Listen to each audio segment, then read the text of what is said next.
Olá, nesse vídeo mostraremos o projeto de um conversor forward operando em malha fechada.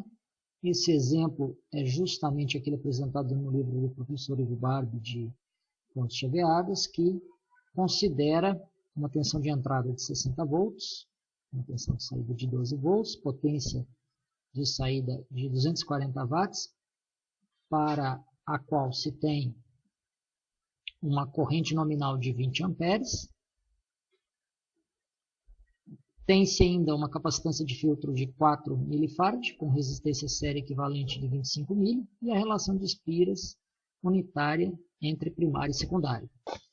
Ressalta-se que o projeto aqui apresentado pode ser reproduzido para qualquer ponto de operação e qualquer relação de espiras para o transformador de alta frequência. Este, então, é o circuito simulado no PSIM, do conversor forward, associado ao controlador, que permite manter a tensão de saída constante. Vamos explicar alguns blocos associados aqui ao circuito. Vamos começar pelo circuito de potência. Então, aqui temos um transformador com primário e secundário e um enrolamento de desmagnetização por meio do diodo D3, desmagnetiza-se o transformador de alta frequência. Aqui tem-se as cargas de 6 ohms e 0,6 ohms, que se referem às correntes de 2 amperes e 20 amperes, conforme estabelecidas no ponto de operação. Essas cargas são comutadas de forma alternada por meio deste circuito aqui, que realiza, então, os degraus de carga. A tensão de saída é amostrada por meio de um sensor de tensão com ganho unitário. Depois falaremos sobre o projeto do sensor com ganho diferente da unidade. A tensão de referência de 12 volts, que é a mesma tensão de saída. Esse é o compensador, cujos ganhos são ajustados por meio da alocação de polos e zeros. Este é um amplificador operacional e não um comparador, então deve-se estabelecer aqui os valores para as tensões positiva e negativa de saturação. E aqui tem-se a limitação da razão cíclica até 0,5, considerando que a dente de serra tem amplitude de 5 volts, então, para garantir a desmagnetização do conversor forward, limitamos aqui em 0,5, sendo o máximo valor teórico, embora seja seguro projetar o conversor para uma razão cíclica máxima de 0,45, conforme foi explicado nas notas de aula. Então, a comparação do sinal de controle com a dente de serra gera os pulsos de comando associados ao sinal VG, aplicados então ao interruptor que está mostrado aqui.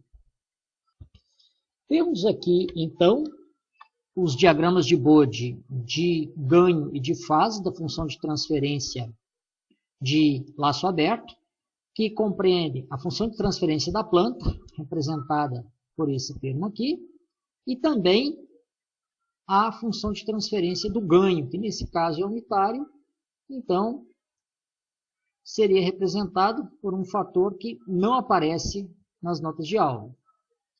Posteriormente, comentaremos sobre a necessidade de se adotar esse fator que relaciona a tensão de referência e a tensão de saída.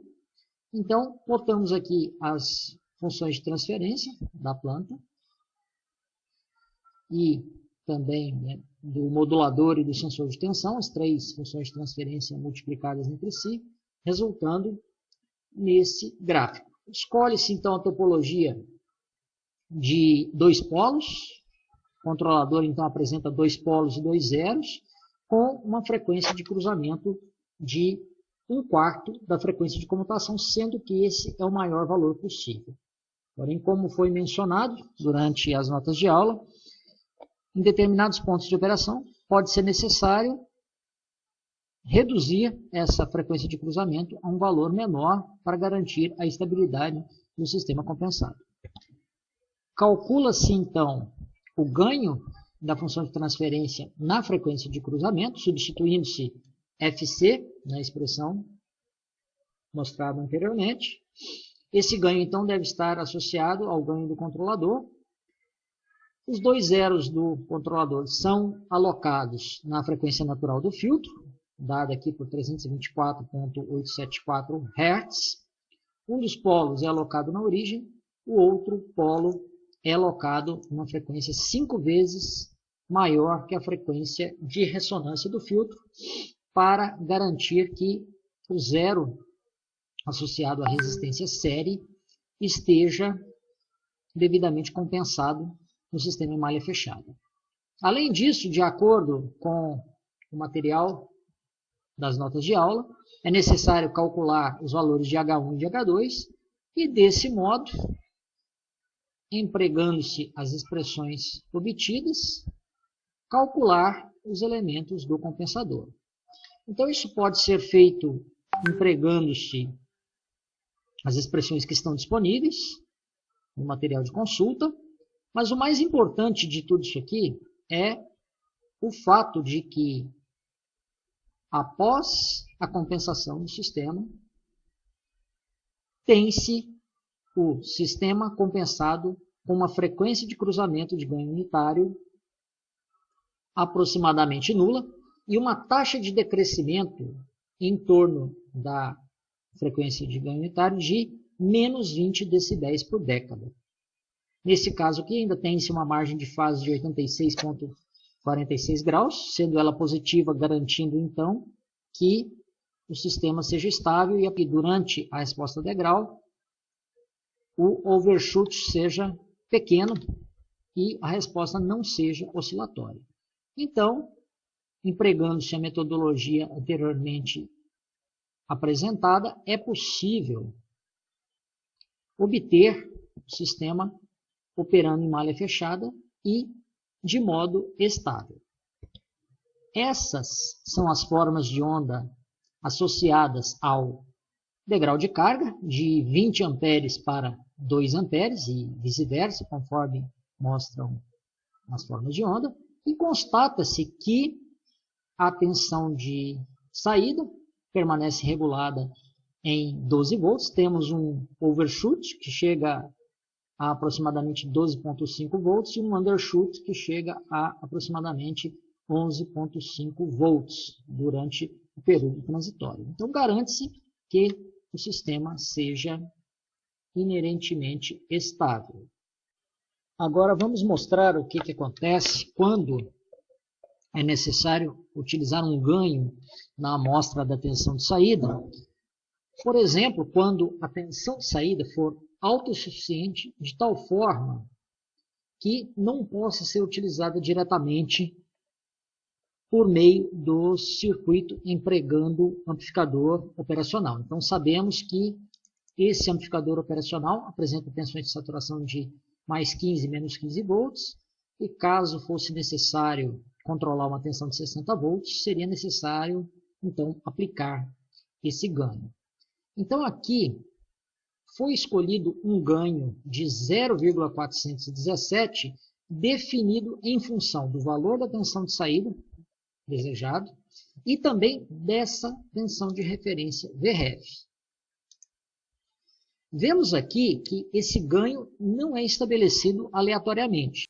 O ganho é uma relação entre a tensão de referência e a tensão de saída. 5 dividido por 12 dá exatamente o valor de 0,417. Esse valor não pode ser escolhido ao acaso, do contrário, a tensão na carga não atingirá o desejado. Então, desse modo, deve-se considerar o ganho da amostra de tensão na função de transferência de laço aberto. Vejam que esse ganho está multiplicando essa função de transferência. E, se ele não for considerado, a curva de ganho estará deslocada em relação à posição que deveria estar quando projetarmos o controlador. A mesma metodologia mostrada anteriormente por caso do ganho unitário é empregada na alocação de polos e zeros. Porém, para se calcular o ganho do compensador, deve-se usar uma estratégia um pouco diferente, que é válida também para o caso anterior. Na verdade, seria uma representação genérica válida para qualquer valor de ganho. A função de transferência do compensador de dois polos e dois zeros está mostrada aqui. Então, essa representação é diferente daquela das notas de aula, mas aqui é possível verificar claramente o ganho e também as posições dos polos e dos zeros no plano complexo. Sabemos que existe um polo na origem, um polo que pode ser escolhido de acordo com a escolha desses componentes, e os zeros também podem ser escolhidos de acordo com os termos do numerador. Vejam que, para se calcular o ganho do compensador em decibéis, é necessário determinar o ganho da função de transferência de laço aberto na frequência de cruzamento, mais o ganho associado aos componentes que foram determinados anteriormente, a saber, o resistor RZ, o capacitor CI e o resistor RP. E isso resulta em apenas dois termos no numerador e no denominador. Vejam que os ganhos associados a CFZ e RFZ e ao polo da origem não são considerados nesse cálculo. Assim, determinando-se o ganho do compensador em decibéis, é possível calcular o valor do resistor RFZ e, por fim, o valor do capacitor CF. Observa-se na função de transferência de laço aberto compensada que a curva de ganho apresenta uma frequência de cruzamento de ganho unitário de 10 kHz, sendo que aqui o ganho é aproximadamente nulo. A taxa de decrescimento da curva de ganho em torno dessa frequência é de menos 20 dB por década e a margem de fase também é positiva, garantindo que não haja overshoot, que a resposta da tensão de saída não seja oscilatória quando houver degraus de carga. Simulando-se, então, esse circuito, chega-se exatamente ao mesmo conjunto de formas de onda mostrado anteriormente. Ou seja, a tensão de saída é mantida regulada em 12 volts, quando há um degrau de carga de 20 amperes para 12 amperes e vice-versa.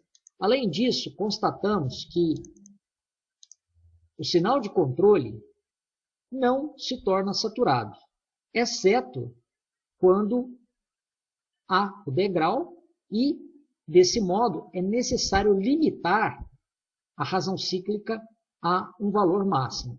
Então, esse sinal de controle VC é o sinal não limitado pelo bloco mostrado no circuito, que é esse limitador. O sinal V-error, mostrado aqui, denota que a razão cíclica é limitada durante o degrau de carga. Vejam, por meio do sinal V-error, que o valor da tensão de controle não se torna menor que 0,5 volts e nem maior do que 2,5 volts.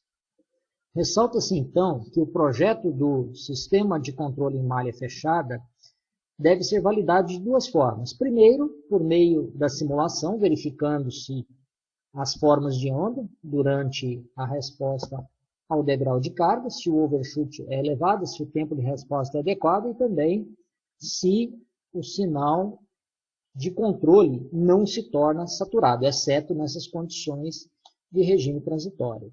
E, além disso, deve-se verificar o comportamento da curva de ganho da função de transferência de laço aberto compensado. Essa curva deve apresentar a frequência de cruzamento desejado, ou seja, nessa frequência o ganho tem que ser nulo, o ganho em decibéis, naturalmente. A taxa de decrescimento em torno dessa frequência deve ser em torno de menos 20 decibéis por década, garantindo assim o comportamento do sistema compensado próximo a de um sistema de primeira ordem, que é inerentemente estável, mantendo-se ainda uma margem de fase positiva e a mais alta possível, visando garantir que a resposta apresente um baixo overshoot e também não seja oscilatória. Então, dessa forma, encerramos a apresentação. Obrigado pela atenção.